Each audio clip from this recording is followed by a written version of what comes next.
the beginning of the year to encourage you to have a go and to keep the record. PSNZ are a bit slow this year, and they haven't put anything up on the web. The South Island Regional Salon, who went to it last year? I think they said that they would have it in March, but nothing on the web at all. The National Salon, what's the other name? John? Natex. Well, not even Natex, it's something else now. They're not going to have we had it in the hut last year, and we're not going to have it this year, but they're going to bring it back to Easter because the end of the year is the wrong time for a lot of things. And then I've put beside the Dunedin one April, and Wanganui they're not having it this year, it's biannual, so it's having it next year. The Laurie Thomas, there's nothing that's gone up so far, and that's something we have to do. Mawera National Salon and Greymouth are the only ones that have got one in on the web page. May. North Shore Salon, they haven't got it up either. National Nelson Triptych haven't got it, and the PJ at New Brighton hasn't got it.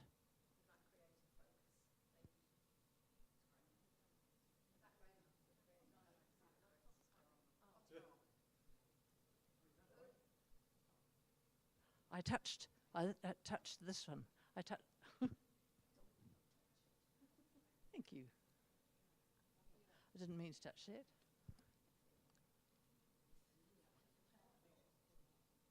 Thank you.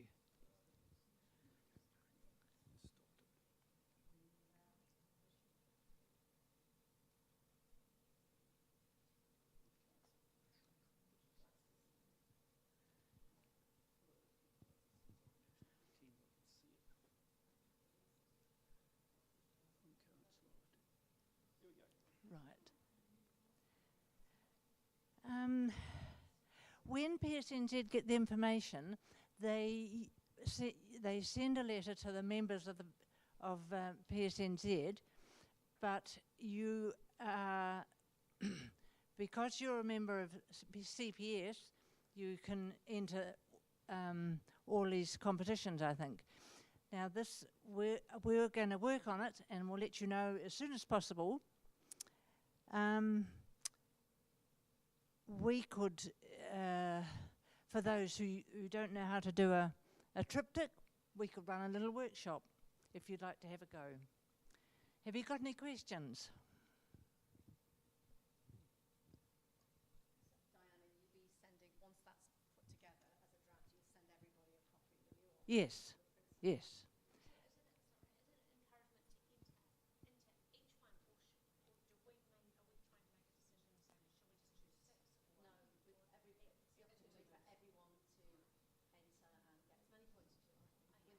Yes, and what you do if you get an acceptance or an honours is to put your one that you've had in the competitions here into these PSNZ ones.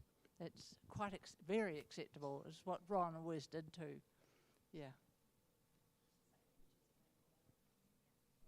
Okay. Right. Righto, thank you. Thanks, Donna.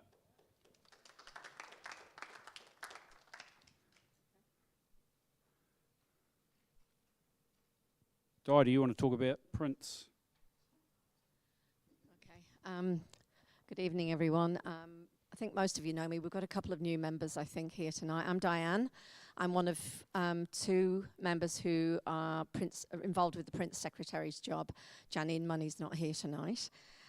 Basically, I'm just going to read from an email I sent out this time last year. I will resend it out. I'll amend it a little bit and send it out again. Just before I start, though, I just want to thank everybody who entered prints this time round, that they did a superb job of putting all the correct information on the back. I didn't have to correct anything, move any sticky tape, stick images in. It was perfect. So keep on doing the right thing. It's great. I was really impressed. Thank you. So basically, when you are entering a print competition, you need to put on the back, at the top left or right, it doesn't really sort of make much difference. I can read either side.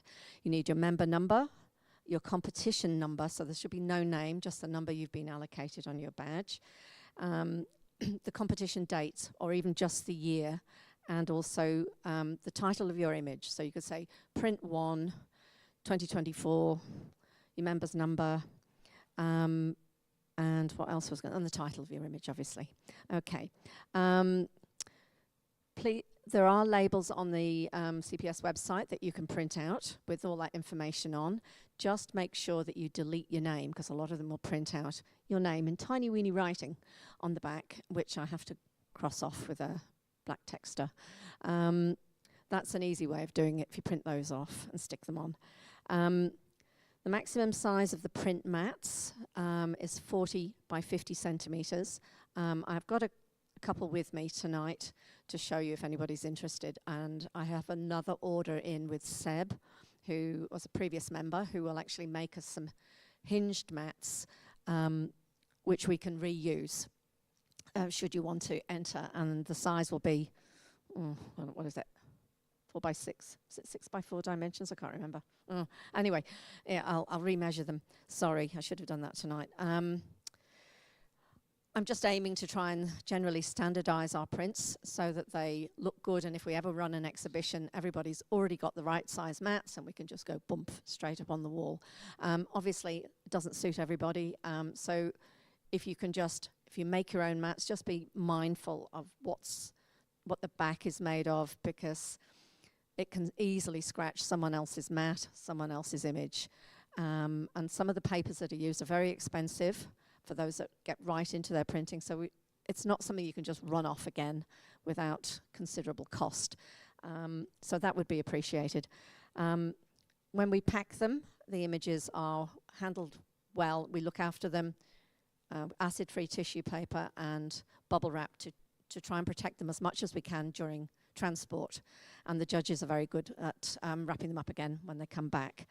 Let me see.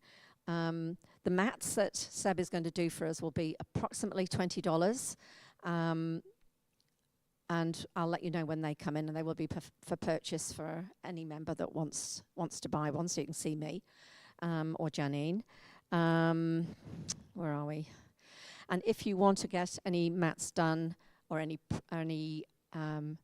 images framed, as CPS members, we get 17% discount off. If you just mention to Seb or any of the guys in the shop when you go in at Ronald Mottram in the city, we'll get the discount. What else was there? Sorry. Anything, if you're attaching an image, you can use reusable tape, which doesn't damage the print and doesn't damage the mat. I have a roll of it here so I can show you. Sorry, I didn't read this through. Just 1 second. Oh yeah, no blue tack, please, or any other sort of weird tape, if we can avoid that, again, because it spreads onto the image, spreads onto other stuff. Sellotape's another thing. If you wrap your image to bring it here, please don't sellotape it in, because I have to rip it all off and cut it all out so it doesn't attach itself to anything, okay? I think that's about it. Has anybody got any questions? I've got hinged mats here and some tape. I can show you one of mine that I've done in the past, so we can do it later. Any questions? Anybody? No? Okay. But if you want to start printing, there are enough people here that print that we can help you on your journey to see your images in print. Thank you.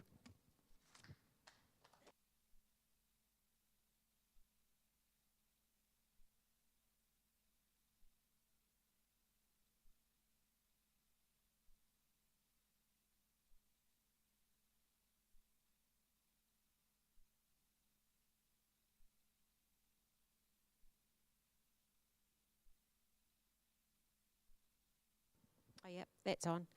Yep, yep. So I'm new to the Natural History Secretary. JK's showing me the ropes, so bear with me and be patient. So I've got a lot to learn, but I think we've covered off how we're going to progress with the competitions during the year, and I think it'll go well. I think that'll be a lot more encompassed with the group and get more learnings, and we'll be able to get further with that. So any questions with natural history, just come and reach out to me. If I don't know, I'll lean on JK and he'll show me what to do. That's it. Thank you. And we just wanted to demonstrate, for those of you who've never entered a competition before, Alistair's going to demonstrate how we do it. Alan was going to, but as I said, he's crashed the bike, so Alistair's going to come in here like Superman and solve the problem.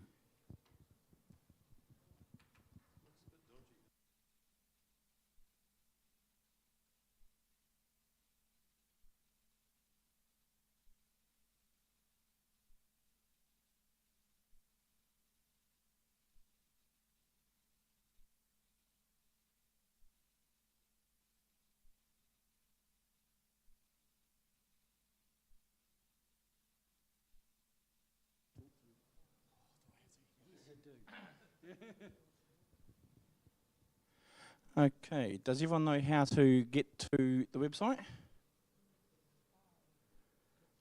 That's good enough.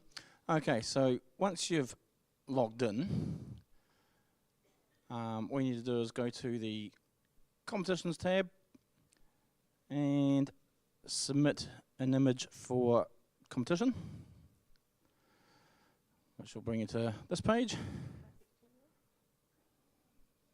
No. Then obviously you go down and you select whatever competition that you're putting the photos in.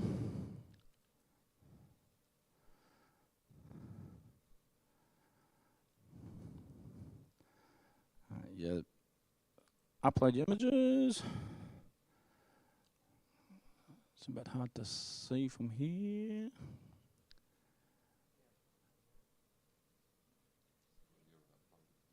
Oh, select, yep. Oh, God.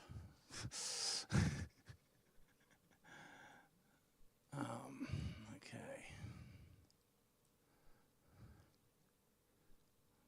What's that one? Gallery.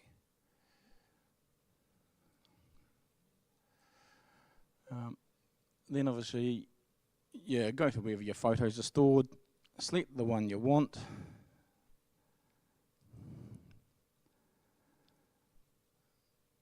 And yep, then you save the image, proceed to your editing page.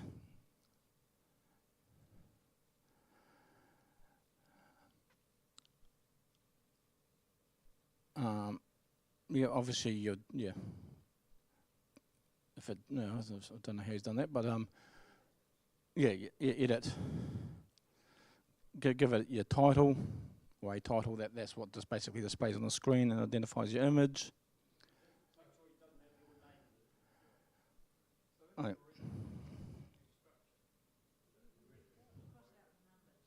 Yeah. So you'd like.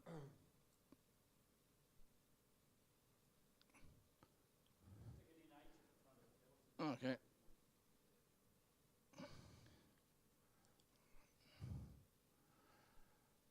So just like that. Yep. And then you save your image and then it just returns you back to the original page. Obviously, if there's multiple images, like you're allowed to upload two or more, you basically just repeat this step. Any other questions? No, good. Oh, yeah.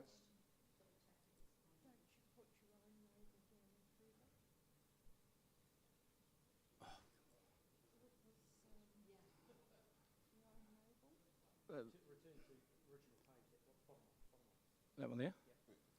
Oh. You don't have to. You can if you want. Just helps with your gallery.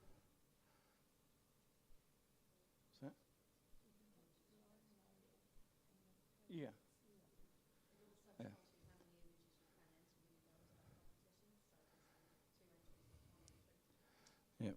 So if I go back to competition list, so I think, where does it, oh yeah, you've entered 1 image and a maximum of 4. So yeah.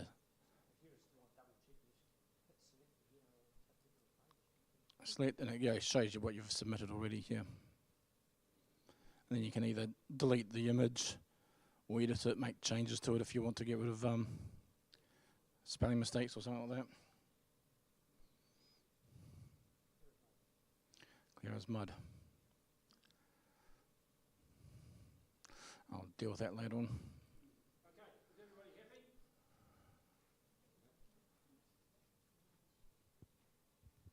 That's all we want to do at the 7 o'clock session. So let's go and have a cup of tea while we figure out how the rest of it's going to work. And if you've got any questions about any of those things, just come and talk to whoever told you it and make sure everybody's got it in their right head. Okay, thank you.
Thank you, folks. All be seated, please.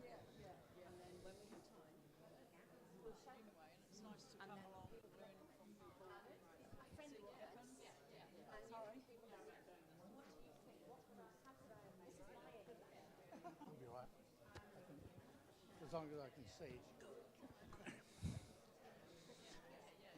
Can you all be seated, please? Thank you very much.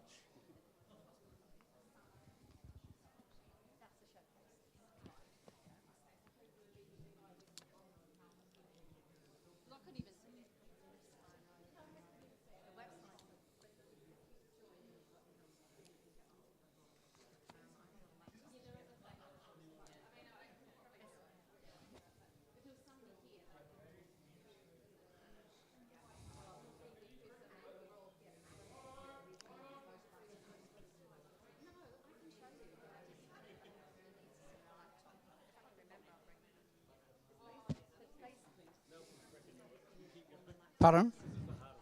Yeah, I'll tell you what, I've got a big bell at home. I've threatened to take it to Rotary. We have the same problem. You need to stop bloody jabber a few times. Yeah. Hello.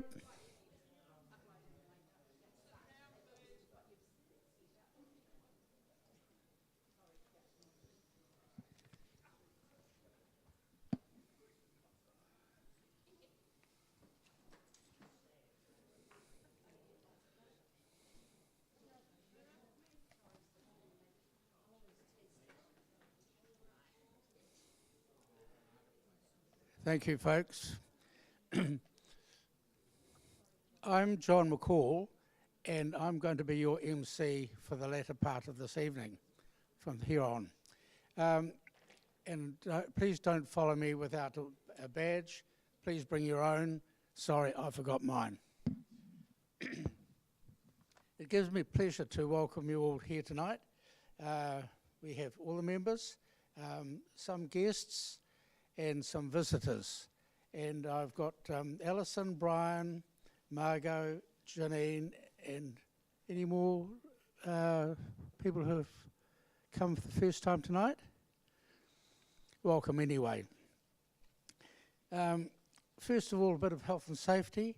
The exits are over here, and where you came in, and the toilets are on the right from when you came into the hall.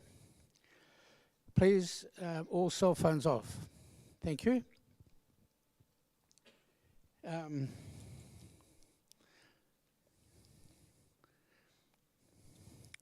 Now, it gives me pleasure to introduce Ian tonight for the second time this evening.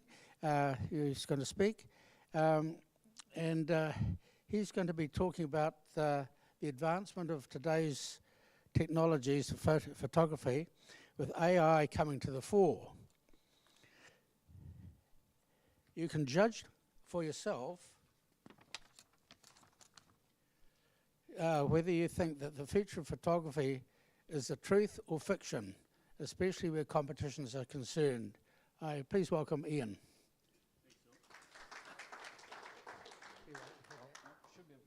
Am I going on this? Do I have to turn something on?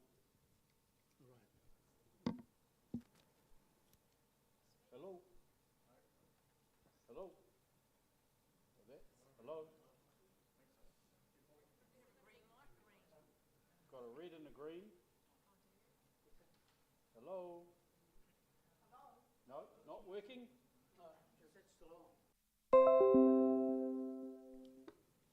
I've got it. Now I go. Okay, a green light goes off, makes it go. That seems a bit backwards to me, but anyway. For a couple of things. Firstly, I just rang Alan, and he's in hospital. He's made it in the ambulance. He's got 3 broken teeth on the front, and he's smashed his face, and he's done a real good job of it. So it's not good news, but anyway, he's in the right place, and he's waiting to be looked at. They took him in an ambulance, so he reckons that's going to be a bit quicker. So that's my first point. And the next thing is thank you to John for taking over and doing some MC duties this year. We've got another couple extra MCs on the rota this year, so we'll spread things out a little bit. But John was the first one to step up and have a new go at it, so well done to him. Thank you. And the other thing I'm going to say is before I start, in his instructions he said, please turn your phones off, but I'm not going to do that. And the reason I'm not going to turn my phone off is about half an hour before I came out here tonight, the police came around to our place in Taitap and said, pre-warning of evacuation. You don't have to evacuate, but you have to think about evacuating. So we packed up all the emergency things, and I naffed off to come here, and if my phone rings, I'll be going out that door real fast. So I think I'll be good. Fingers are crossed. Okay, what I'm going to talk about tonight is a bit sort of broad. I want this to be a bit of a thought-provoking talk for everybody, and I want you all to get into the right space of where we're going with this. I'm going to start with a little bit of history, so put all this stuff in perspective and then build through to today. I'm going to make this presentation from a kind of a devil's advocate position. I'm going to just put it all out there and show you, what's available and what's happened over time. There's probably a bit of my bias will sneak in from time to time because it tends to do that, but I'm going to try to make it as broad as we fit, and I'm going to finish off talking about AI and how does it fit with us. AI generated images, is that the devil's work and is the end of the world nigh, is basically where we're thinking of. And I want you throughout this presentation to have a think about it, because we're going to finish with a discussion. I'm going to finish my talk and then I'm going to put up 4 questions, and I'm going to get everybody in the room to get yourselves into little groups and answer the questions, and then we'll have just a forum discussion thing afterwards. And for anybody watching it online, when it comes to the question bit, have a go at the questions, and if you've got a great thought or something that you want to contribute it through the chat, and we can close the loop and do that. So that's the aim of tonight. Let's get on with it. Let's start off with this thing. And is it a photograph, is the question. It's photographic in construction. There's photos somewhere. Where does it fit in the continuum? Is it art?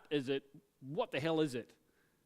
And then we go from there, for what is a photograph, to go, is a photograph truth or fiction? And is the truth or fiction what is seen by your camera? So is what you see directly out of a camera. So out of camera seems to be the cool thing that is assumed to be true. And some idiot years ago said the camera never lies. I think I'm going to prove that it always has and always will. And so is what your camera see the truth? And does what the computer invents show us the truth? So we need to consider AI into the whole mix, and the whole thing's complicated, and I think it was really brilliantly summed up by Richard Avedon when he said, all photographs are accurate, none of them are the truth. None of them are the truth, I think is the key to that quote, because there's a truth, and there's another truth, and there's another truth, and they can all apply differently. It's a selective thing that we as photographic artists get to choose and get to control. Okay, the first place to start when you come to sort of discuss things is quite often with a definition. So let's go to, wrong button, Mr. Wikipedia, and ask Wikipedia what it knows about truth and fiction. It says that truth is the state of being in accord with reality. Well, that's highfalutin. So then you have to go, okay, what the hell's reality? So reality is everything that is or has been, and whether it doesn't matter whether it has been observed or it's comprehensible. That's what Wikipedia says truth is. Anything that is or has been is truth. As opposed to fiction, which is a narrative that has been invented by the author. So we're trying to decide whether photography is something that is or has been, or is it a narrative that's invented by the author. So let's start looking at some fictional photographs. The first question is it a digital thing? Is this weird stuff that's, people making up things, tweaking things in computers and manipulating this, that and the other thing that was, where we've progressed? Is this a new digital thing? And the answer is no. We can go to this series of events, which is called an event called the Cottingley Fairies. In 1917, two girls moved from South Africa to the UK. Their names were Elise Wright and Frances Griffith, and they lived in this little village called Cottingley. And Elise's dad gave her a camera to play with, and the girls disappeared to the point where their mother was really worried that they'd got lost and she didn't know where they were. And they came back and they had made photographs of fairies. And they were printed and published, and everybody was so aghast that these girls, something magical about these girls, they actually know about fairies. It went even so silly that Sir Arthur Conan Doyle, who's an author you may remember wrote the Sherlock Holmes series, he was a bit of a Fruit Loop. I'm going to describe what was said about Conan Doyle. Doyle was a spiritualist, and he was enthusiastic about the photographs, and he interpreted them as clear and visible evidence of psychic phenomena.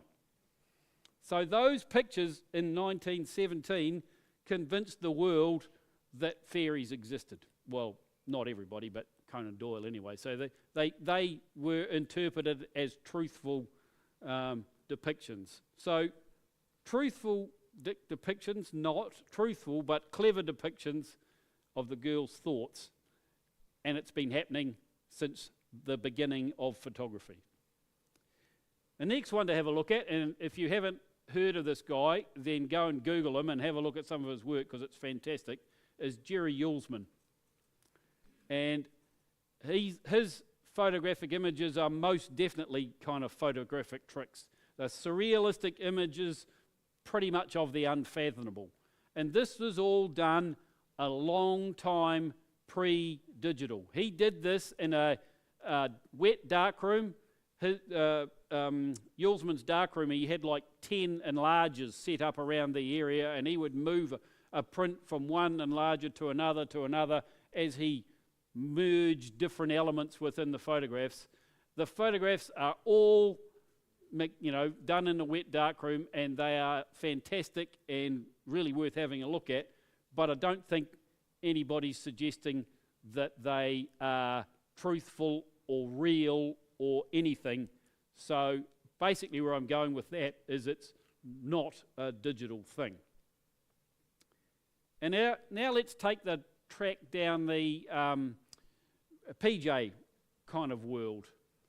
Gardner and O'Sullivan, and let's call it the documentary genre is the better way to word it. Alexander Gardner and Timothy O'Sullivan were employed by the US government during the Civil War. Well, maybe the Northern government, I'm not sure which one, but one of the Northern, they were employed to go and make photographs of the various battlegrounds. And this image, which is entitled Home of the Rebel Sharpshooter, was one of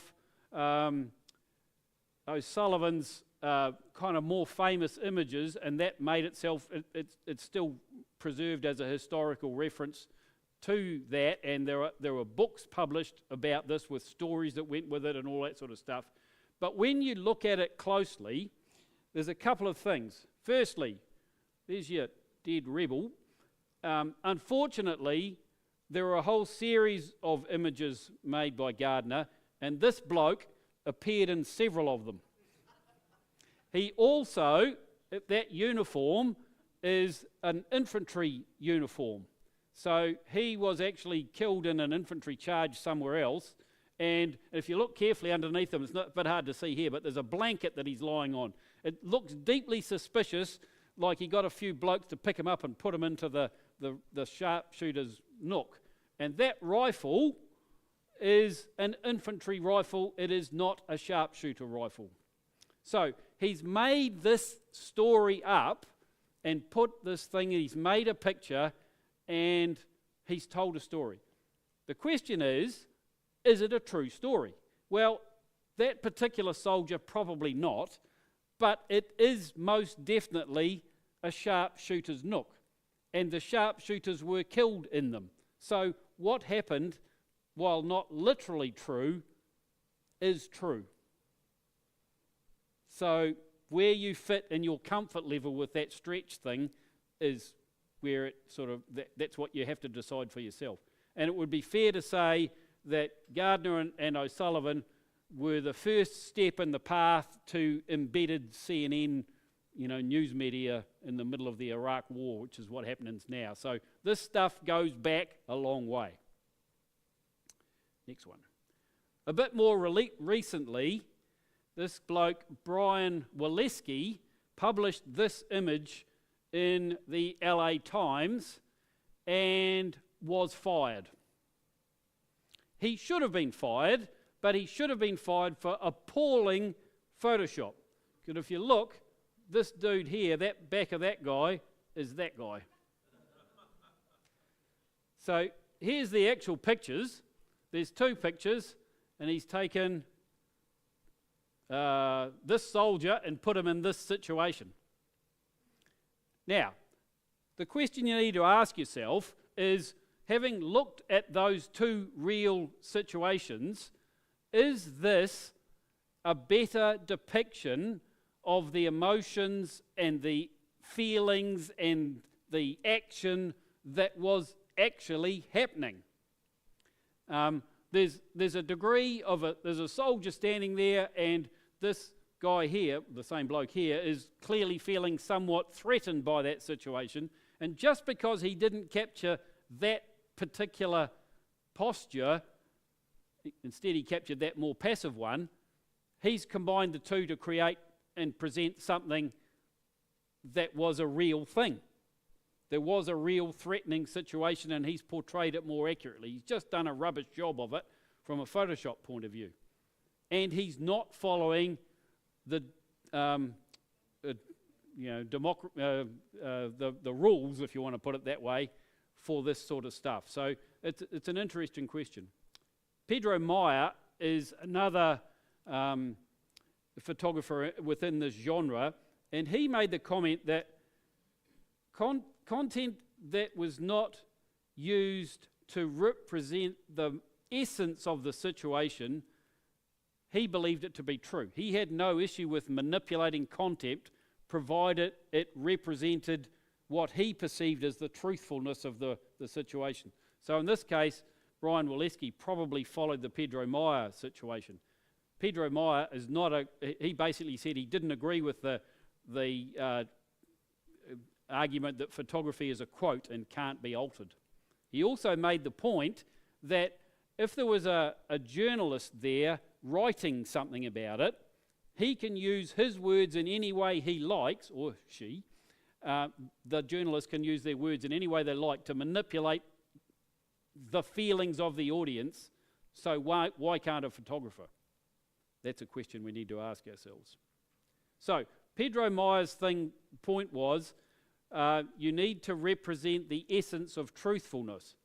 Here's an example where that wasn't done.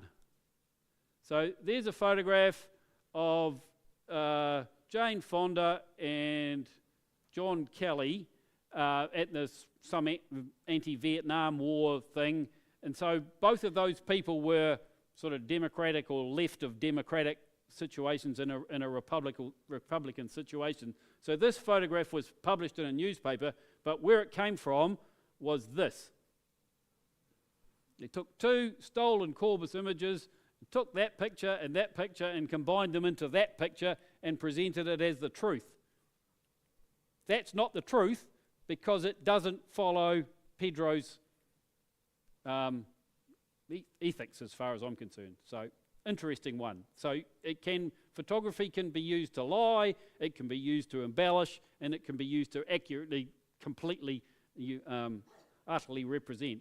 All those things are possibilities. Take it another step.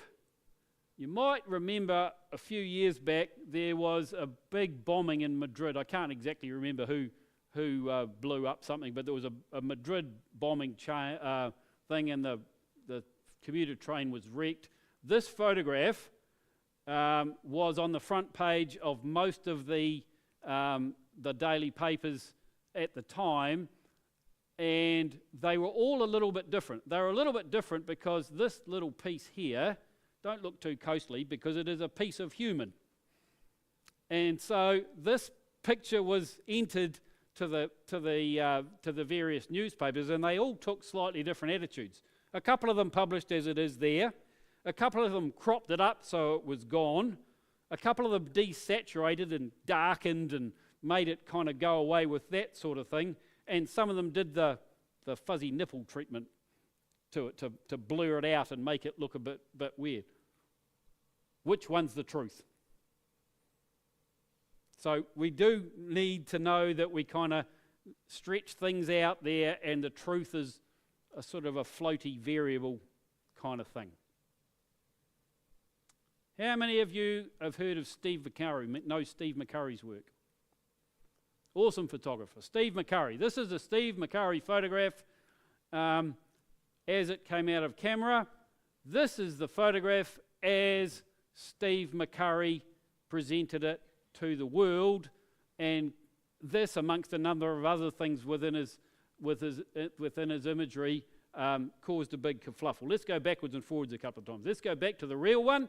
There's a couple of problem areas that your judge is going to say, you can't see this guy's face, and he's intersected with the bloke in behind. We've got a hand missing over here. We've got a bit on the edge that doesn't kind of work. But there's a good form here around the central subject, so there's some potential. And McCurry said, yes, there is some potential. I'm going to use it. So he's made that image, and he's cloned out the guy there. He's created a little bit of extra space there. He's found a hand for this guy, and if you go back a second, that hand there has been taken onto a new layer and reversed and popped right there.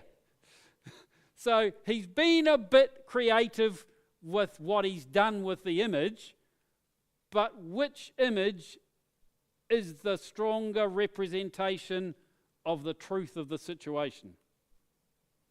I'm going to express my bias and say the second one. I think he's done something that doesn't fit within the documentary genre, but he's taken an image and he has emphasized the truth as he saw it, and he's told his story better, and it works. Where you fit in that continuum is kind of up to you. So, therein lies the question. What is okay to do in post-processing? What are you allowed to do and what are you not allowed to do? Who gets to decide on an image-by-image basis what's okay? Guess what? You do. It is 100% up to you and what you do with it. And I'm going to now declare my hand and show you where I fit in the Steve McCurry continuum with a picture that this picture is one of my favourite pictures that I've ever made. It was in Singapore, and I was just watching for this space, and this group of young people walked under. This is a cool new motorway bridge, and you go across the other side and it's the old area, and this young lady here reached up to touch the bridge just as she walked through, and I got 2 frames of that, and I was absolutely stoked because it's all about moment and all about timing and everything. And I did not see at all this guy. Never knew he was there at all. Even when I looked at the little image on the back of my camera, I was stoked that I'd got the timing, and then I got the picture home. Oh, hell, there's somebody else in there. This is my version of it, and I think it's better. And I'm happy to stand up and say, this is one of my favourite pictures that I've ever made, and I've cheated. I don't care. Maybe I've cheated. I don't think I've cheated. I've just used the technology available to me to accurately present my vision of what was happening there. Part of the reason I've presented it as black and white is to take it another step away from reality, because I'm kind of implying to people that maybe it's not necessarily 100% real, but that is the moment that I saw. Here's another example. This is the photograph, this is the image.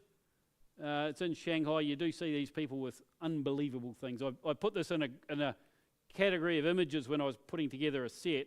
This was part of my associate set some years ago, and I called the group of images that I found, you don't see that on Colombo Street. So I think it's fair to say you don't see that on Colombo Street. So I made this image and I dodged and burned and I made it black and white to fit in with everything else, and that's what I did with it. When I constructed my set, I really needed an image coming from the other way. So I did that.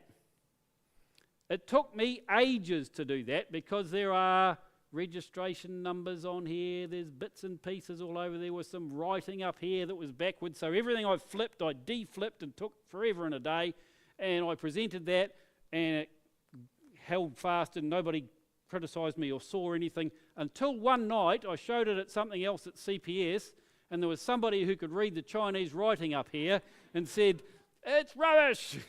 I got caught.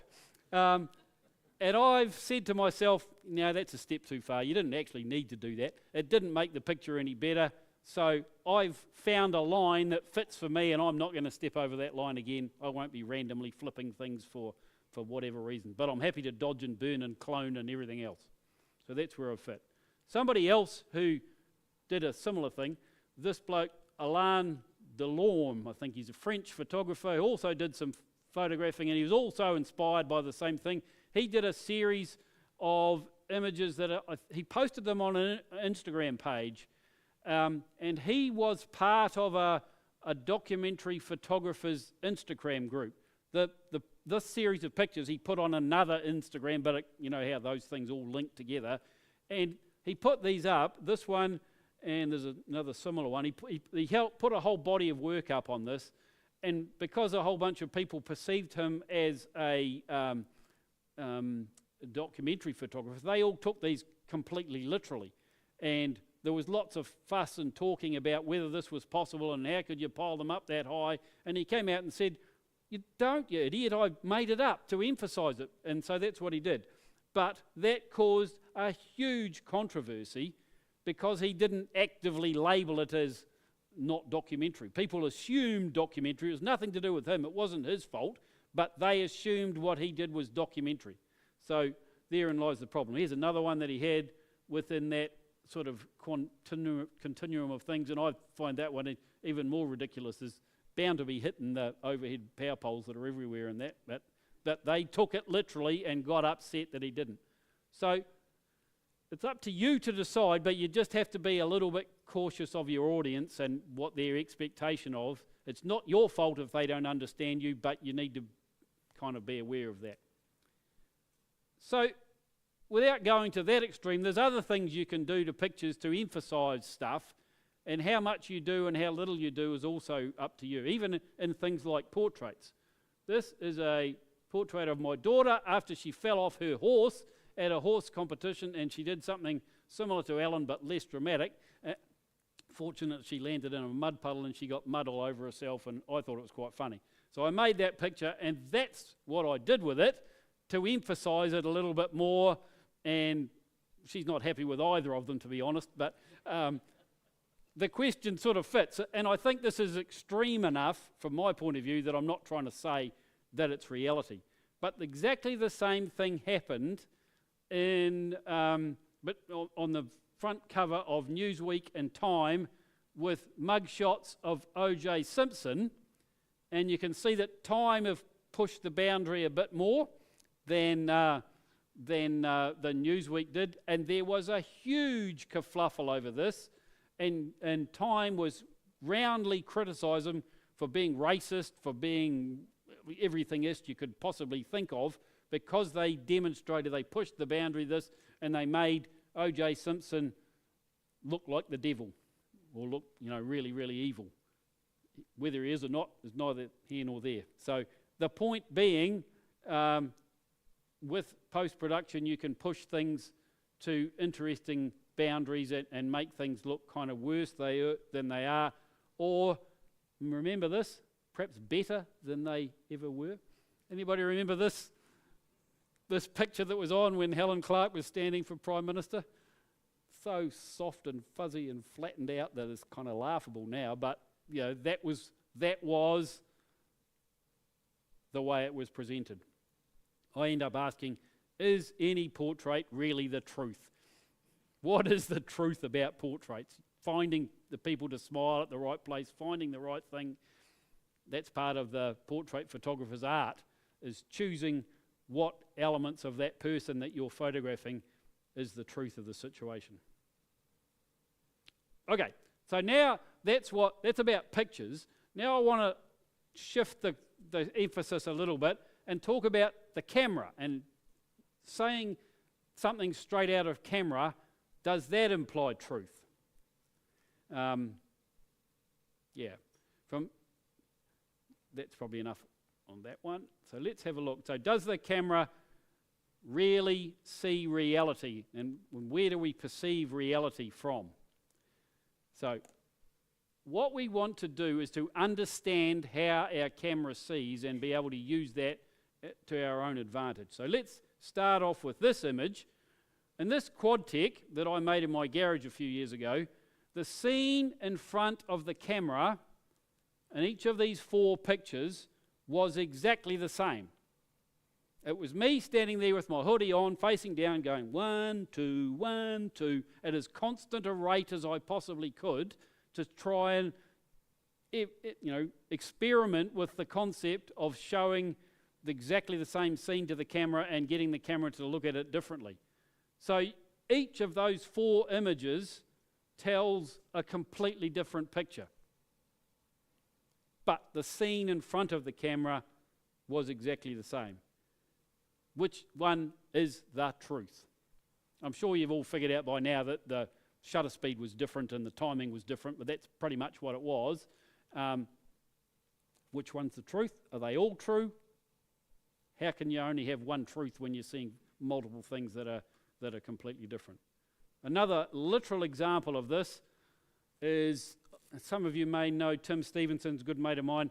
He's an architect, he designed our house, but I've done a lot of photographing with him, and we were in a situation on a trip in Africa a few years back, and there's a big granite rock area, and Tim set his camera up on a tripod with exactly the same exposure and made 4 different images, and if you look carefully you can see that it's exactly the same piece of rock, exactly the same framing, and the only thing that changed is the sun went down. The sun moved from one side to another and the glistening on the rock changed. Which one of these is the truth? So there is no one answer.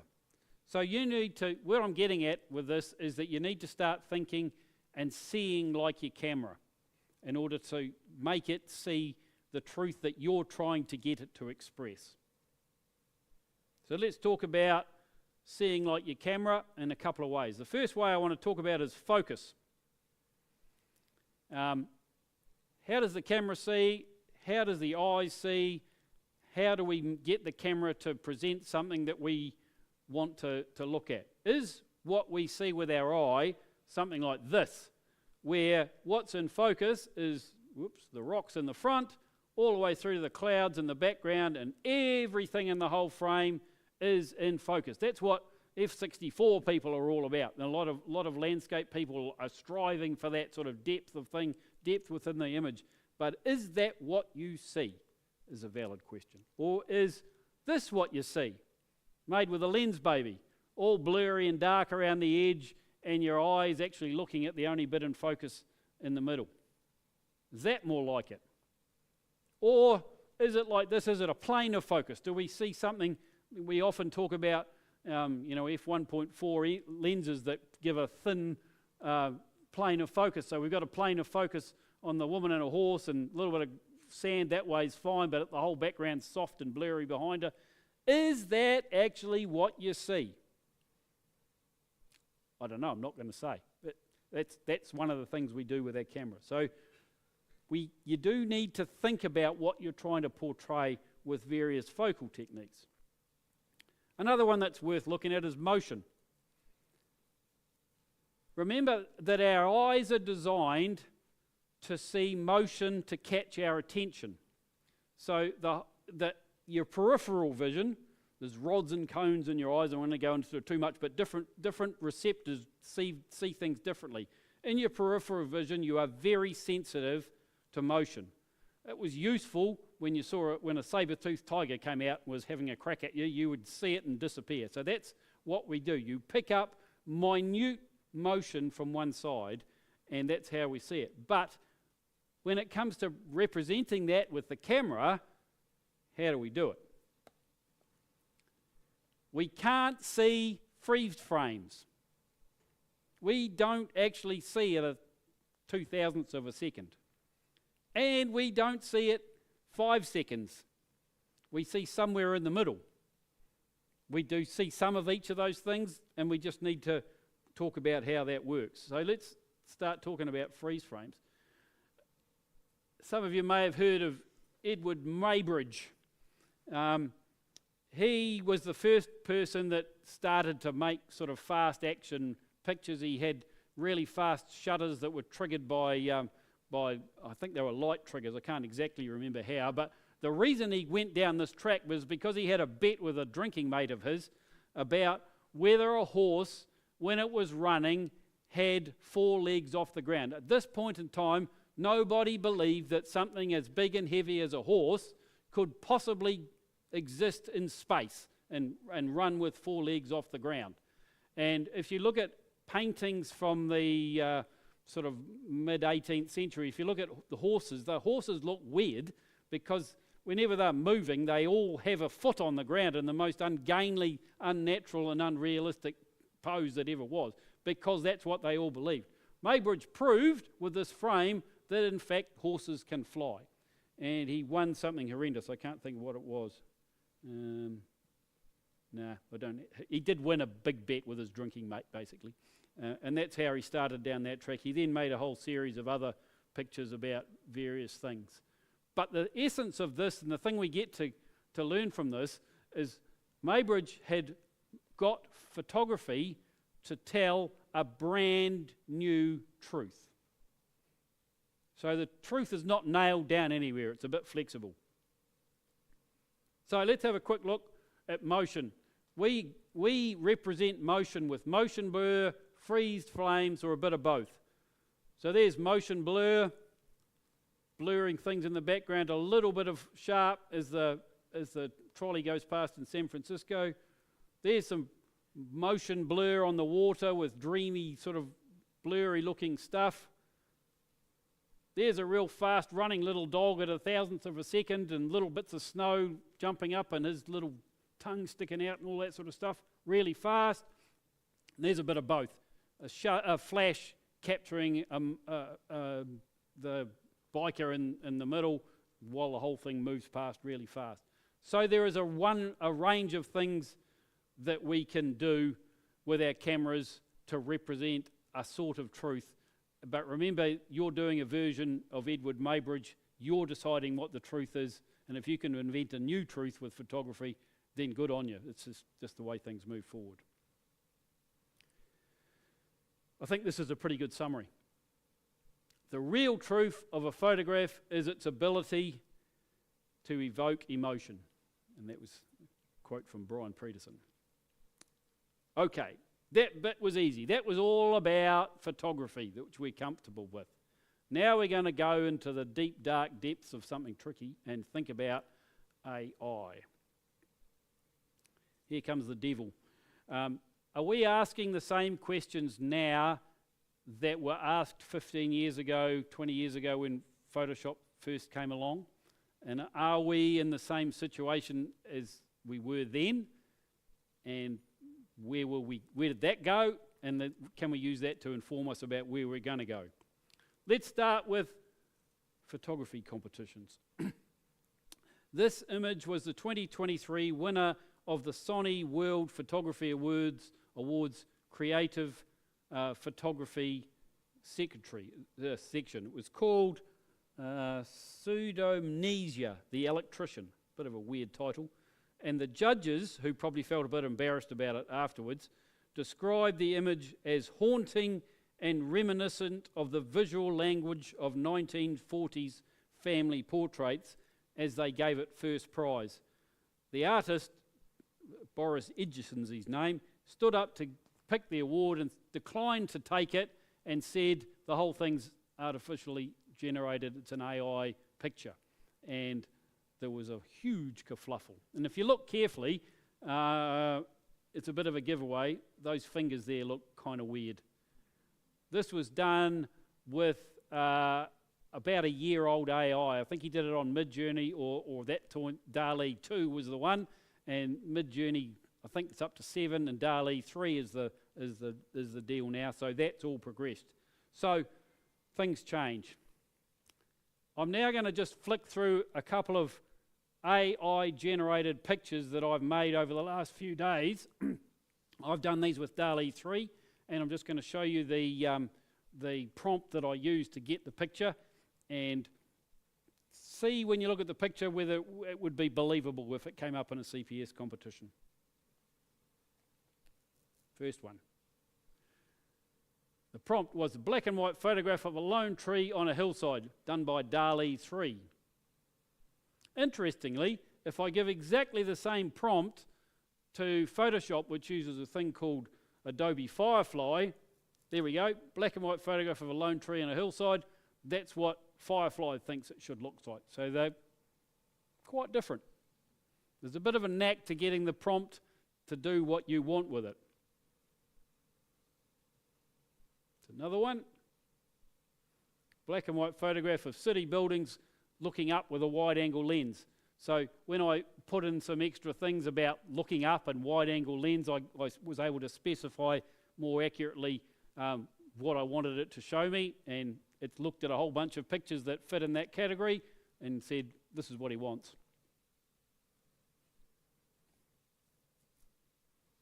That's quite convincing, I think. I was quite chuffed with, well, surprised how realistic that was. It's got a little bit of a CGI feel to it, but other than that, it's not a bad black and white photograph with a man with a full beard. And I think if you did a bit of tweaking like the guy with the did with the Sony Awards one, he's obviously put in some light leaks and some other stuff like that in Photoshop. You could turn this into an image that would be pretty representative of a photograph, and it would get across the line. Let's take it a bit further. And in product photography, if you're looking for a photo of a burger, the prompt was a colour photograph of a burger sitting on a reflective bench top. When you do that, suddenly the whole profession of food photography is somewhat at threat. Again, it looks pretty cool, but I still think there's a little bit of a CGI feel for it. And I happen to have done some photographs of my daughter just recently of hamburgers for a hamburger thing. So I went, see if I can stick that in. So I went to my picture of a real hamburger. I said to Photoshop, select subject, and it went, and I picked it up and dropped it in. And now we've got a real photograph of a real burger and a fake background, and they merged together. And I looked at that and I went, that did a pretty damn good job for 30 seconds worth of work. And I think down around this area here, it's merged really well to the point which I really couldn't tell. It's a bit dodgy up here, and some of the other things don't quite look so good. So I selected the bits that didn't look so good and said to generative AI, fix this. And that's what it did. So that's not bad, is it? And does that count as a photograph? The main subject is a photograph. The background isn't. Another way you can look at it, some interpretations could be that you're allowed to, there's some things you're allowed to do with AI and some things you're not. let's imagine that background was actually a real background and it was a photographic background. So I've taken a photograph of a burger and I've merged it onto the background, and I got those fuzzy edges that didn't fit so well. At this point, I've still followed all the rules. I then got to generative AI and said, fix these edges, AI, and it fixed them for me. Now in some rules, I've now just stepped over the line. I've gone too far. But what do we think? Is that I'm allowed to use AI to select the burger, but I'm not allowed to use AI to clean up the edges? I don't know. It's a hard one. One area that I think AI imagery is really useful for is for this sort of thing. So I've created that picture with a prompt of, I am scared in this forest. So if you can take a concept, in this case, I'm scared in this forest. If I want to make a picture that says, I am scared in this forest, I've said to AI, what do you reckon? And that's the picture that it's come up. And I go, yep, that tells the story pretty well. And now I get a model with a hoodie. I go to the forest. I find the lighting situation that it's been demonstrated, and I make the picture that AI suggested for me. That's I think, quite cool thing to do with AI, and a useful thing that we can use all the time in our competitions. Interestingly, if you remember the fingers on the lady right at the start of the AI part of the talk, that was AI a year ago, and you look at the fingers here, they're much more believable. So in a year's time, they've improved and gone a long way.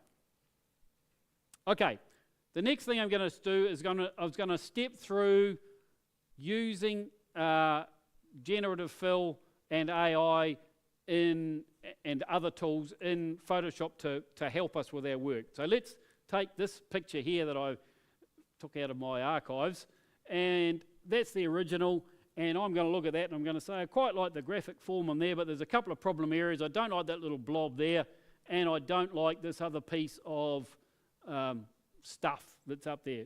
Obviously I should have picked those out while I was there, but I didn't, so here I am. How can I fix it? The first possibility is dodge and burn. So I've just darkened those things. You can still see the stuff here, but it's darkened down completely, and now it's way less of a problem, and it's kind of gone away. So dodge and burn's fixed it, but I've still got this weird shape here that I'm not entirely happy with. What else can I do? I can clone them out. Pretty much gone over there really well. That area is fixed up. We do get a repetition of this stone. That's the issue with cloning. You're taking something within the picture and you're popping it over, copying it somewhere else, and you get this kind of cloning effect.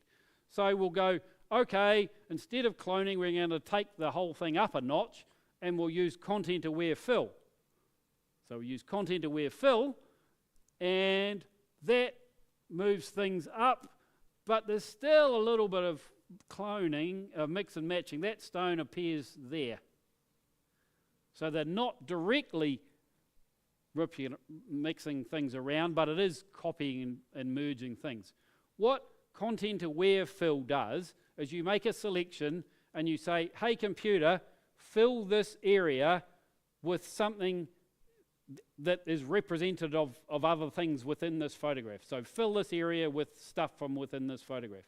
The next thing I can do is to go to generative AI, where I make the same selection and I say, hey computer, fill this area with something that looks like it should fit.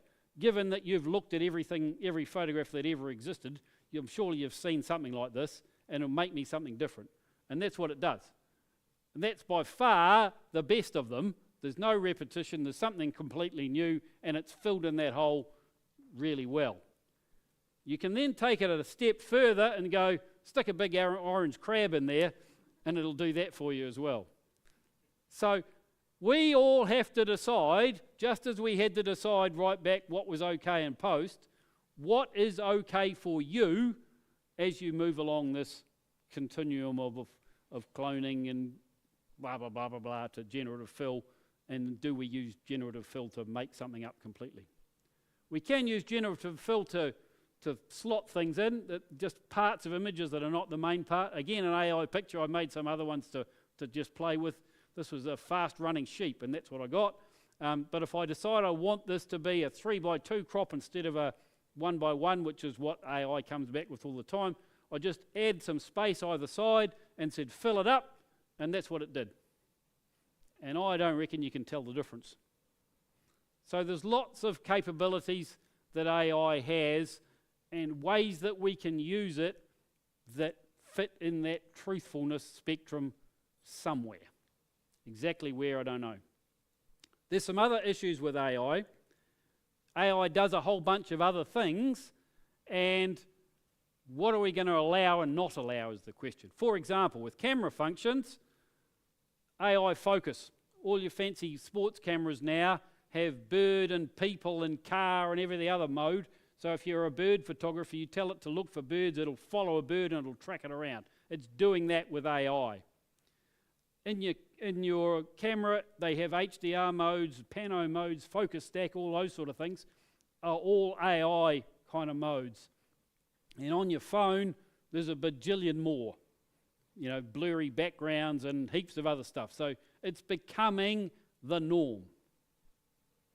In the computer, we're saying, okay, it's okay to use the computer AI for noise reduction, for sharpening, for colour grading, and even the selection tools I talked about before are AI tools.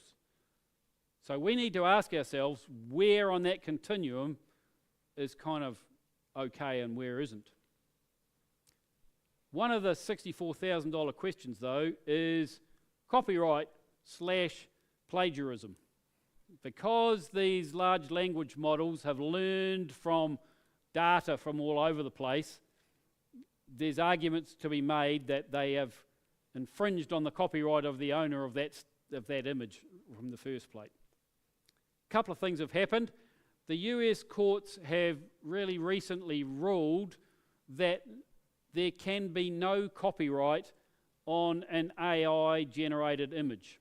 So if you make something with AI, you don't own the copyright of that thing because anybody can make one, whether they can or not, it's another question, but because the stuff comes from anywhere. That's a legal ruling that's come out. And the other thing that's really significant is that Adobe, when they've introduced their AI machine, that Firefly thing that works with generative fill, they have only used licensed images that they've paid for in their image database.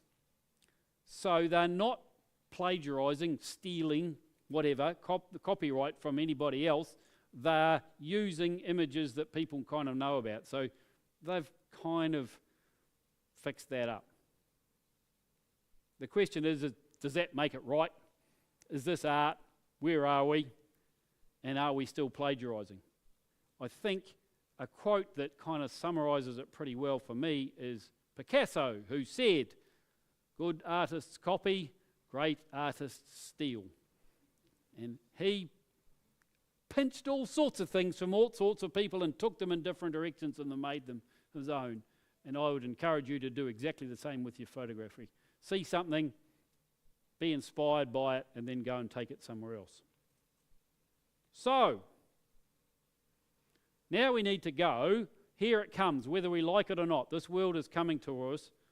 How does it affect us? What should we do about it? And that's the purpose of this talk, is to get you thinking about it, and I'm going to get you to talk about it in a minute. And we need to try and figure out how this is going to apply to CPS and our rulings. I'm going to give you a couple of examples of determinations that have been made by what others have said. Starting with the FIAP. FIAP have said, pictures created by artificial intelligence are not allowed in this salon. It is a reminder that all parts of the image have to be photographed by the author as holding the copyright for the work submitted, and offenders will be sanctioned for life. So they're pretty hard line about it. And that has to be on every FIAP competition. So the effect of that is I'm effectively sanctioned for life because there's no way I'm ever going to enter a competition that has such draconian rules. But that's just me with my little take on it. But that's one way to go.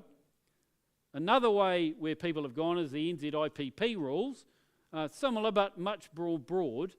They've said that all elements and content must be 100% photographic and the work of the entrant. For the avoidance of doubt, no element of the entry can be computer generated, including any element created by artificial intelligence. Mike White sent me a copy of these rules and these little snippets that have taken from bits and pieces of the rules, and I think it would be fair, and Mike said this, that it's a fluid thing that they're working their way through, and NZIPP have a big range of types of categories, and they treat them all a little bit differently. But they have made a step forward, and they've said, you know, we need to do something, and we've made a rule. Do we need to, is the question I'm kind of going to ask here. But I'm going to come back, finish off with another controversial computer-generated picture. This one, Theatre d'Opera Spatiale, was an AI-generated image, and that was the title of it. It won the Emerging Digital Artist Prize for a competition in Colorado, and again, the internet went ballistic about it. The artist entered in a digital art competition. He said that it was AI generated, but he made this and he put it in, and the judges said, not only that's okay, that's the best one, and you're doing really cool things with this new medium, and still the internet went ballistic about how he shouldn't ever be allowed and how it's denigrating art and blah, blah, blah, blah, blah, blah. So, there's going to be arguments from both sides of the continuum. This is the point that I'm going to stop talking, and I want you guys, can we have the lights all back on again? And we break into groups of 5 or 6, just around where you're sitting, find somewhere, and I want you to go through each of these questions and just talk about them. See what you think, and basically, we want to think about what are the rules that we are should be thinking about for images in CPS competitions, because that's what it's about really, rules for competitions. Here's your questions.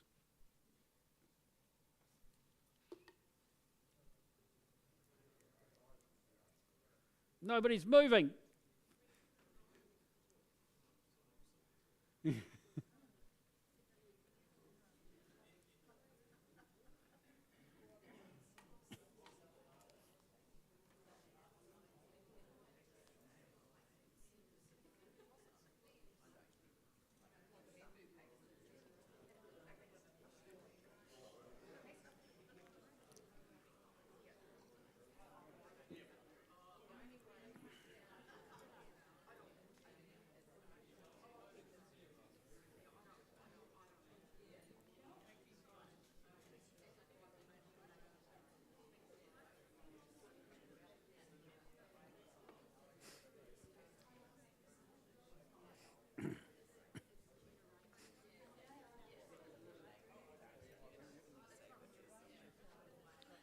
Can I grab that? Can I grab that? I'll get the other one as well. I'm just going to use that to pass around in the conversations. Hey, Harry. Is the other one of these somewhere? Huh? Other one of these, I'm just going to pass them around. Oh, right. I was going to actually ask if I could ping on. Oh, I just used the AI to correct my spelling. Actually, really be careful. Yep.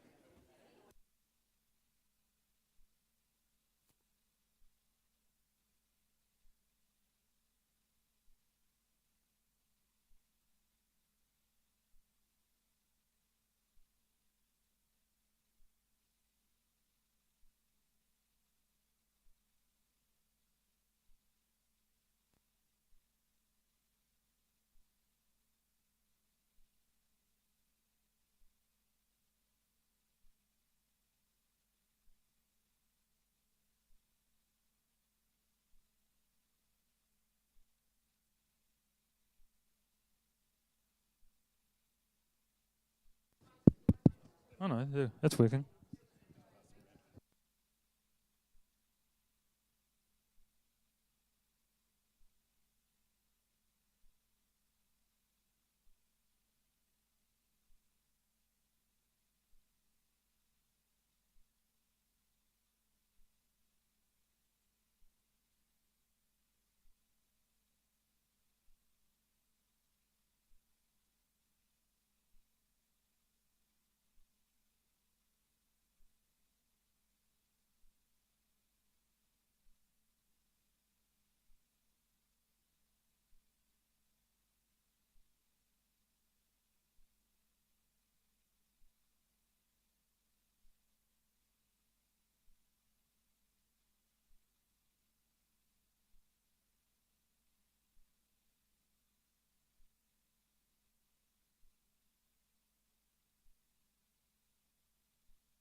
Okay, we could be here all night doing this, so let's just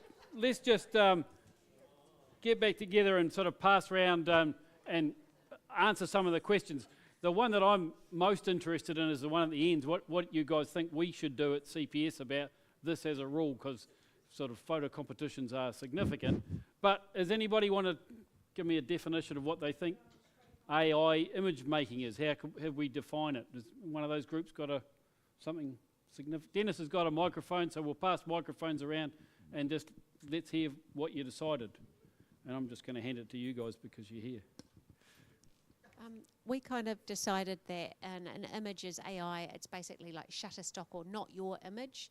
And we decided as a club it needs to be your image, not somebody else's. Anybody else? Well, we're a photography club, so basically all images should be made with a camera rather than a computer. That's a pretty good starting point. Yep. If you don't make it with computers, well, you might as well be a digital art club or something. Totally valid. I think that's a good point. We've created all these this extra time through losing competitions. Yeah.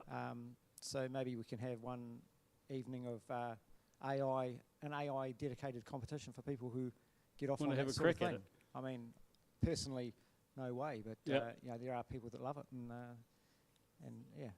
But as for all the other competitions, it should be strictly from the camera. Yeah. Okay.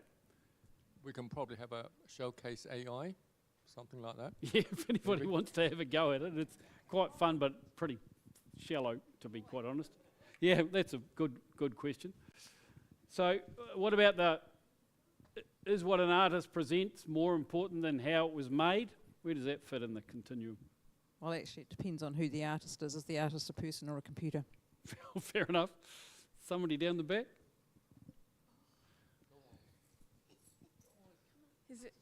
He's given me this now. He's going to regret it. Yeah, cool. I do feel quite passionate about this subject. It depends what is the image for, and is it ethical? Oh, I love that word. Well, yeah, because if you're lying about where you got it from or how it was made, then it's not ethical, is it? Yep. If it's a piece of art that I want to make to hang on my wall, who cares how it was made? Yep. If it's something that I'm bringing here and saying this is a photograph, then it's very important how it was made. Absolutely agree. So, do we need to make a rule that says photographs must be photographs, or are we okay with the fact we've got a rule says at the moment that I can't remember exactly the words, but it's basically the essence is that it must be your own work that you've produced. We're really vague about it, and we let people do things within the continuum that's a bit vague, because it's not the end of the world if who just enjoy it. We're not striving to be the Sony photographer of the year or anything like that, but do we collectively think that we should up the ante a bit more and put a rule a bit like the NZIPP's said in our rules that says no computer generated? Does anybody have any strong thoughts on that? I guess it comes. Is that on? Yep. Comes down to editing. I mean, as well. I mean, if I've taken all the photographs I want and I'm using bits of them and putting them in, but I suddenly might decide, oh, I don't like this canvas is a bit tight. I think I might extend it. Yep. But if I'm using pixels from my image to extend it, it's like extending the sky, for argument's sake, or a wall. How do we feel about that? As my image, I mean, is it any different from flipping an image and dividing it into 4? Because people do that as well. So do we accept that? Do we accept expanding the image using what we've got? I don't know. I would argue yes, you can, but that's just me and my take on it. You saw my ethics. I was quite happy to take that guy out because I didn't see him.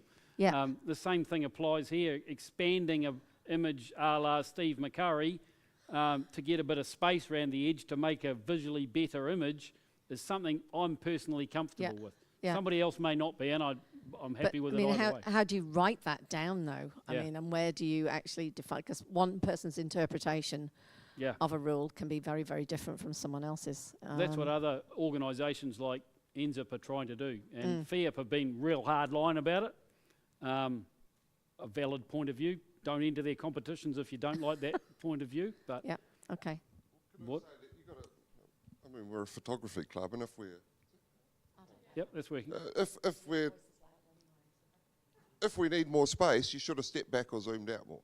You know, end of story. If it's not in focus, you can use digital tools a little bit, but you know, learn to take a photograph, fill the frame with what you want. Don't rely on. If you're doing a composite of photographs, sometimes you haven't. You could be as creative as you want, but you can use the pixels out of your photo to just extend the border. You can't just type in generate fill AI. An oak tree in that corner. Yeah. Well, is there a difference between saying generate an oak tree and just fill this with something that looks right, and then and then what's the difference between generative AI and content-aware fill? But like you just said, it's using reference to the pixels within the whole thing. You know, it may be that's a line we want to put somewhere and say that. And I'm not looking for the complete answer here. I've really just thrown it out there and saying, bloody hell, this is hard. And we can just ignore it and carry on and work on the assumption that most of us are photographers and we're going to follow our own ethics and we'll put our own images that make ourselves happy, and we might get accepted or we might not. It's not the end of the world one way or the other. What are we going to do to people if they're caught doing it? Exactly. Yeah. String. Yeah. How do you catch them? Sorry? Yeah, that's it. Jane's got a good idea. They get compulsorily put on the committee and given a job.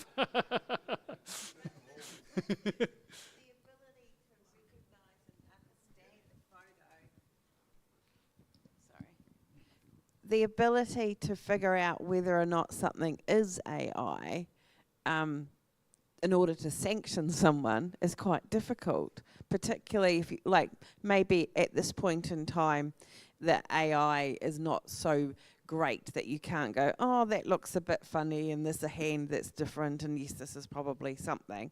But I can guarantee you in a year, 2 years' time, it'll be so sophisticated you won't be able to tell. So the ability to find the person that put the photo in that is AI generated and then sanction them, I don't even know how you would. I think in this case, the original has to be produced as well. Yeah, you can go down that track, bring the raw photo, but that takes a whole bunch more work, and even that's what the NZIPP do to a thing, and they don't look at everything, but I think they have a random check through things. So by making it a bit harder, that's what we could do. But I'm not saying that raws necessarily are the truth and the whole truth and nothing but the truth either. So the rules state that images must be the original work of the entrant. Yep. Yeah, is that enough? I that's what I was striving for before. Thanks, Diana. So the original work of the entrant. Somebody's going to say, oh, it's my work. I made up the prompt that would come up with the picture that did that. I think it's just comes down to honesty, really. Absolutely. And I think it comes down to where you sit in the continuum and what you've decided you want to do. Yeah, I judged the national PJ competition last year, well, with help for 2 others. But we had one image we thought was great until we looked at it twice and thought, hell, that looks like it's been artificially manipulated. Yeah. And so we threw it out. But we didn't say that to the entrant, we just sort of threw it out. But at the end of the day, I think you've got to go softly and but leave it to honesty, really. Mm. Judy? Here we go. There's a mic. Perhaps we should have, is that going? Yep. Yep. Perhaps we should have, say, one thing that is AI. Yep. One competition a year, and just start with one, and then, you know, you can. I think have a better place 2 might or be 3. we might start a showcase. Let's have a bit of a Yeah. play at it, and if Yeah. anybody wants to have a crack at it, we can throw some showcase images up there that are AI or a little bit AI or whatever. Yeah. If you want to have a go at it, and I'm happy to show you some websites to Yes, have a play if you like. I think we need to keep some that are just our photographs and I what we do with them. But I think we also could have some competitions that are AI, because that's where the world's moving. Yeah, it is. Well, my thought is in regards to like AI in regards to lazy man tools versus manipulating elements. Like if I do HDR and I've got a mountain range that's got a halo, Yep. I could spend 5 hours trying to clean it up, or do I get AI to do it in 30 seconds? Yeah. Yeah. But it's all my photos. So do I? Yes. Yeah. That's the thing. That's where that line is. But whereas if I'm adding elements, or that, then that's a different category. I think they're adding elements. For me, and this is just my thing, the series of pictures I showed you of going through cloning and all that sort of stuff, I'd go straight to generative AI because it did a far better job in a way short time, but I'm not going to put a crab in there with AI. And that's me. That's my line in the sand, and you can have your line in the sand wherever you like. Well, I could. That's different. I'm not asking AI to put a clear. I mean, I could. Yeah, I could do that.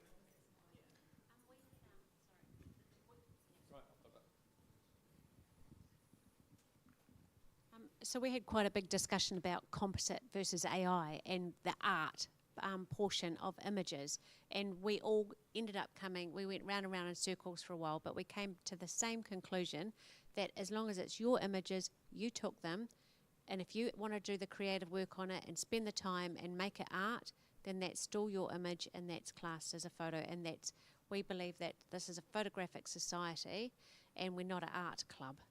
So if you want to do AI stuff, then find, like we are a photographic club. Use your camera. How do you feel in that context with using an AI tool to clean edges up, like AI, like Alice has just said, to get rid of halos and all that sort of stuff? Yeah, that's still because your photo. You're manipulating your photo with AI. Yeah, but you're not adding AI content. You're not using AI Shutterstock stock to throw something in that's not your image. Yep. Yeah.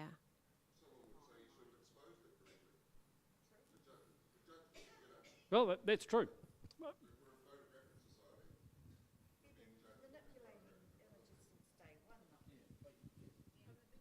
Lazy man's tools. You can do it 5 hours yourself versus 30 seconds. I think I've got several views on this, and one of them is I don't think we should think of it as artificial. Like that? Is that better? Yeah, sorry. Yeah. People think of AI as artificial intelligence, but I rather think it's more like automation of the thing that you could probably do yourself over a matter of hours and days, or writing algorithm. And so it's an automation for search, match, and apply. And I don't think there's any intelligence in there at all. Sorry, I came from an IT background, so so that's number one. Number two, I think we're a photographic club, and it's a social thing. It's here to enjoy. And like, if you go have a fishing club, and you turn up with a net, kind of not quite right, is it? You're going to use a rod. You have artificial limitations on it because they're just part of enjoyment of human life. And the other thing is, when you buy a product, in theory, there's a Latin word to describe which is something like let the buyer be aware. And I think that's important in life because we all have different standards and ideas and et cetera, kind of good to let each other know, say, hey, look, this is what I did, all right? Because otherwise, for viewers, you'll be sitting there looking at the image and you'll be nervous and thinking, is that real or not? It's not very relaxing, is it? And I think as human beings, we need to have authenticity of empathy to people, to what we're hearing, to what we're saying, etc. We don't want to feel, gosh, is that true? Is that not true? And is that fake? Or, it just doesn't wash with me. And I always feel that you know, in the longer term, people make mistakes and, you know, all the banters, etc. But at the end of the day, you can always feel after a few years or something whether someone is really fakey. You know, do you know what I'm trying to say? That their priority is trying to deceive and try to dominate, trying to get the best of everything with, you know, every possible means as that. And I don't think you can sanction people like that, because they kind of have to know for themselves that enjoyment doesn't really come from being the so-called the best. And I think we should keep it relatively open and just, you know, allow people the room to maneuver, but just keep it honest. And I think, you know, for a club of, 100 members, let's spend time to enjoy what we do, sharing things with each other, and probably don't get too fussy about this sort of thing, really. Cool. You know, keep it honest. I liked Ian's idea though, with the scared in the trees, of using it for us to learn and to use it as a tool, not for it to separate us and glorify it and everything, but to really use it for our I think creativity. it does a great job as, like you say, a glorified Pinterest. It's an ideas board. Mm.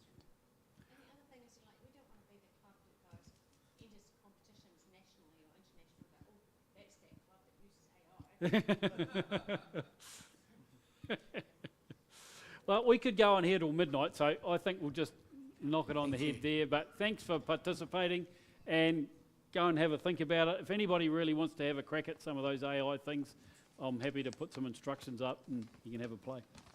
Okay, see ya. Thanks, Ian, for your most enlightening view on the future of photography. It's certainly opening a can of worms somewhere, and I'm sure that the reality will set in after we talk about it and get some good hard views. Thank you very much.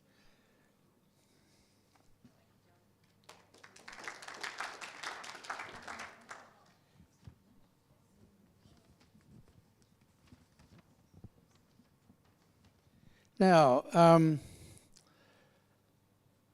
the next program, next week, we're not allowed to be here. RCC is not available.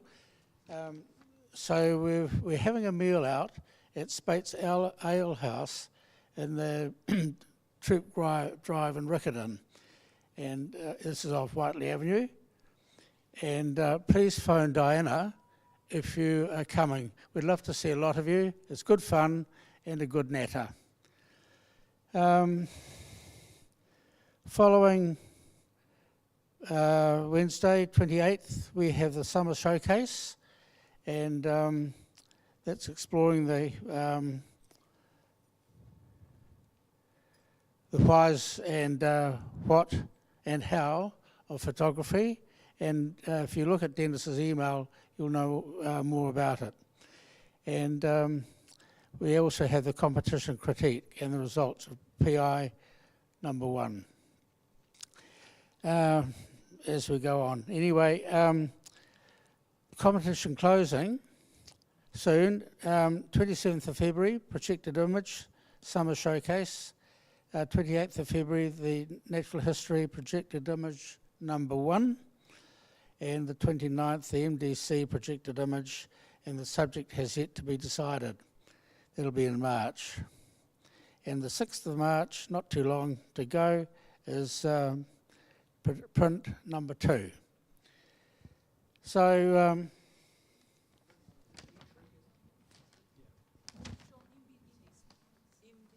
sorry? Oh, okay. MDC was the subject, nothing to see. A blank space.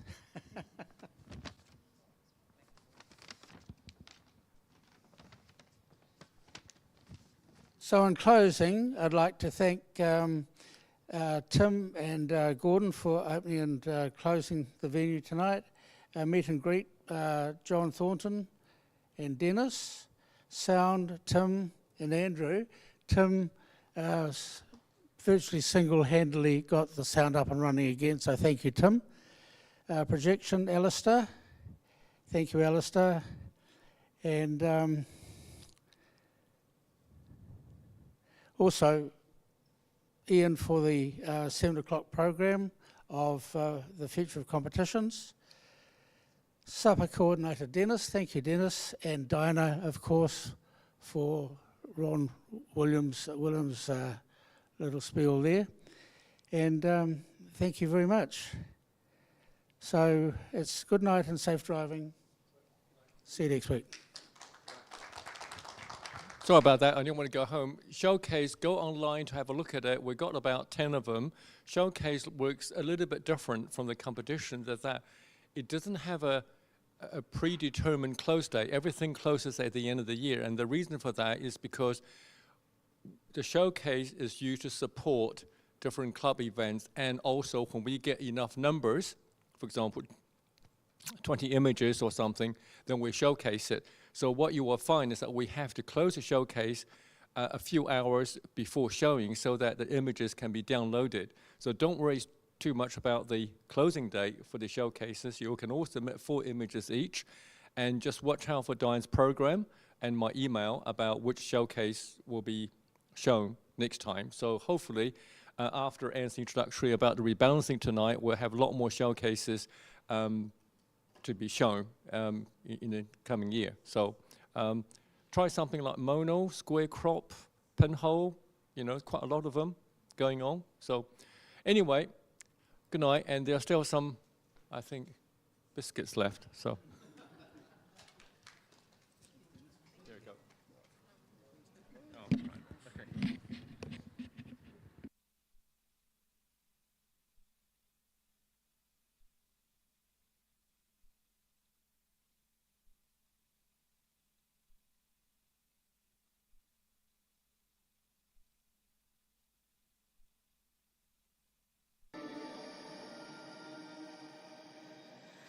Okay.